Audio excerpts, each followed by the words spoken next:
What's going on, Shady people? ShadyPenguinn here, bringing you my very first Pokemon Wi-Fi battle. Not including our Road to Rank series, of course, but this is what I want to start bringing you guys. Forgive me, I have absolutely no voice.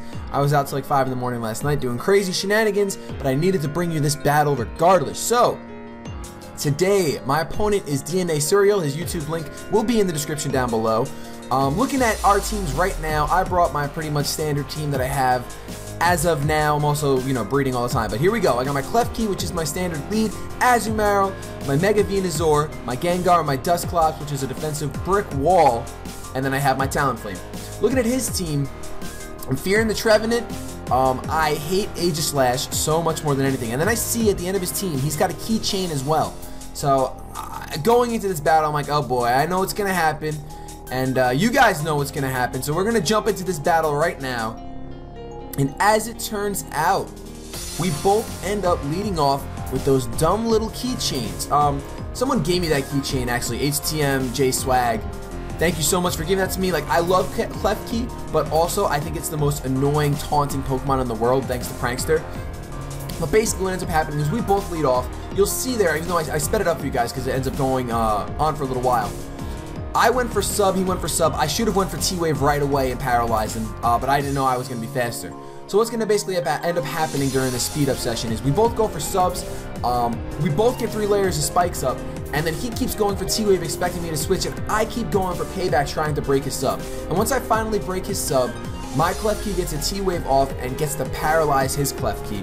And on this turn, he actually gets the full power hack, so that actually worked out perfect for me. And at this point, I'm like, alright, Klefki, I can't keep playing this game. Payback is not going to do anything to Klefki, so I'm going to switch out, expecting him to stay in, and I'm just hoping he gets power hacks.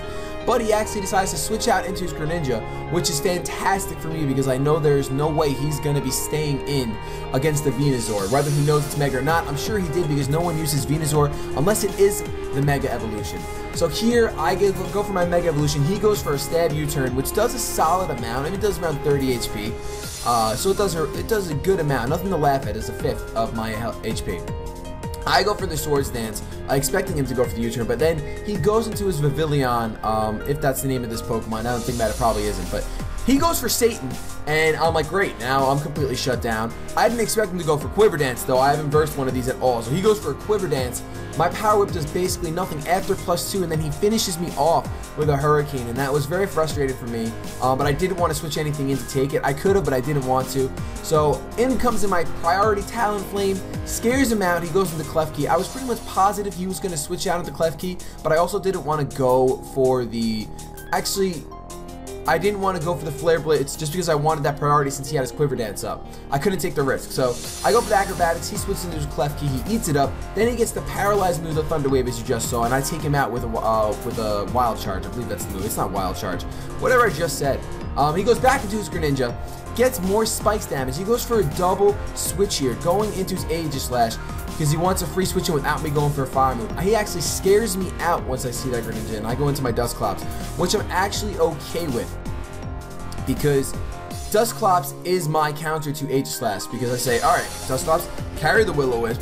When he goes for the King Shield, scouting for what I'm going to do, go for the Will-O-Wisp, and it'll go right through, which is exactly what happens.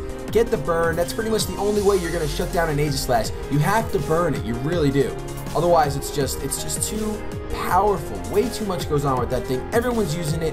I have yet to use one. I'm sure I will at some point in the future, but I'm just not. I see it so much that I don't really want to use it. So here he ends up going for the Shadow Sneak, which will be super effective, and it will do a solid 50, around 50 HP. But that was a critical hit, and that is because I carried the Eolite and I eat it up. So here I go for a Shadow Sneak as well, but of course he outspeeds because Dusclops is the slowest mummy around. Now I'm getting burn damage, we're both recovering from lefties, and here I make a pretty dumb play. I predict him to switch out and try to save his Aegislash just to use it as, I don't know, death fodder just to have it. So I go for another Will-O-Wisp to burn whatever comes in. Unfortunately, he stays in and gets more damage off with the Shadow Sneak. Really frustrating because if I went for a Shadow Sneak that turn, I would have taken him out, and I wouldn't be taking this third Shadow Sneak. Unfortunately, I do take it. Thankfully, though, he doesn't get a crit, brings me down to 22 HP, and I get to finish this Aegislash off with a Shadow Sneak. Make sure, if there's one thing you take away from this battle, guys, you have to burn Aegislash. Will-O-Wisp right now is pretty much imperative to carry on every team. I mean, you can always EQ it once it's in offensive mode, but you gotta have something that can eat it. Now he goes into his shiny Trevenant, DNACereal is a shiny hunter, and that shiny Trevenant is beautiful, and I just bow to its majesticness and let it kill my Dusclops with that Shadow Claw, because there's nothing that I want to switch in to take it. I don't have any normal types on my team, so there's not much I can do, and it's shiny, so why the heck not? Here, I go into my Clef Key, hoping that I'm going to be able to paralyze his Trevenant, but he switches into his Bug, Satan, Bird, why did I say Bird? Butterfly, Moss type Pokemon. And I paralyze that, and I'm fine with that. So I decided to switch out into my Talonflame, just because it's going to have that priority, and also, why not? Here I predicted him to switch out. Unfortunately, I'm over-predicting. That's my second over-prediction of this game. And that's gonna cost me a little bit.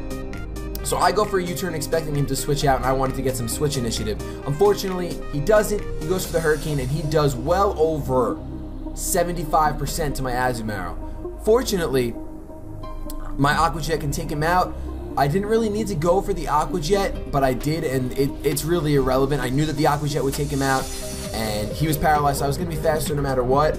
Maybe. Azumarill was extremely slow, so perhaps not. As you guys just saw, though, after Spike's damage, another Aqua Jet was able to take out that Greninja, and at this point, Azumarill has 9 HP, and I said, you know what, forget it, just go for another Aqua Jet.